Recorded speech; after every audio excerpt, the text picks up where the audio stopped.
L'Éternel examine nos motifs. Un bon leadership est un courant contrôlé par l'Éternel, il vous dirige vers le côté que vous choisissez.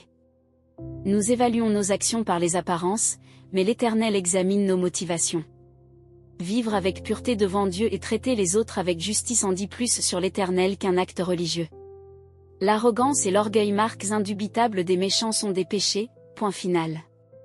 Une planification minutieuse vous donne une longueur d'avance dans la longue course, la précipitation vous laisse derrière vous. Vous pouvez atteindre le sommet avec des mensonges et des tricheries, mais vous n'obtiendrez que des illusions et votre promotion, ce sera la mort. Les méchants sont enterrés vivants avec leurs biens mal acquis parce qu'ils ont refusé de les utiliser pour aider les autres. Des motivations confuses transforment la vie en un enchevêtrement, des motivations pures vous conduisent sur le bon chemin. Faites le mieux que vous pouvez, préparez-vous au pire. Il vaut mieux vivre seul dans une cabane délabrée que de vivre dans un manoir avec une femme grincheuse.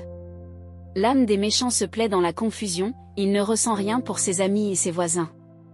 Les insensés n'apprennent qu'à leurs dépens, mais les sages apprennent beaucoup en écoutant. Celui qui est fidèle verra que Dieu rend justice à travers les méchants, le mal qu'ils avaient prévu sera annulé. Si vous rejetez le cri des pauvres, vos cris ne trouveront pas non plus de réponse. Le cadeau offert calme discrètement la personne irritée, le don sincère adoucit le tempérament difficile. Les justes célèbrent le triomphe de la justice, mais pour ceux qui œuvrent pour le mal, c'est un jour triste. Celui qui s'écarte du bien finira par retrouver les morts. Êtes-vous accro à tout ce qui vous fait plaisir? Quelle vie vide! La recherche du plaisir n'est jamais satisfaite. Le mal projeté contre le juste reviendra au méchant, en fait, il vous frappera carrément, comme un boomerang. Il vaut mieux vivre sous une tente dans le désert qu'avec une femme irritable et grincheuse. Les objets de valeur sont en sécurité dans la maison du sage, les idiots mettent tout fin à tout. Celui qui part à la recherche du juste et du bien trouve sa propre vie, et quelle vie! Même une ville bien défendue et pleine de soldats s'effondrera devant la sagesse du sage. Surveillez vos paroles et contrôlez votre langue, vous vous épargnerez bien des malheurs.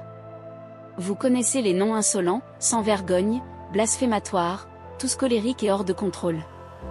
Les paresseux finissent par mourir de faim parce qu'ils n'ont pas le courage de se mettre au travail. Les pécheurs veulent toujours ce qu'ils n'ont pas, mais ceux qui sont fidèles à Dieu aident toujours ceux qui sont dans le besoin. L'acte religieux des méchants est inacceptable, pire encore, c'est lorsqu'ils le font en voulant obtenir des avantages. Un témoignage mensonger n'est pas convaincant, mais celui qui dit la vérité est respecté. Les sans scrupules vivent en faisant semblant, les gens honnêtes sont sûrs de leur pas. Aucun plan, aucune machination, aucune invention ne vaincra jamais l'Éternel.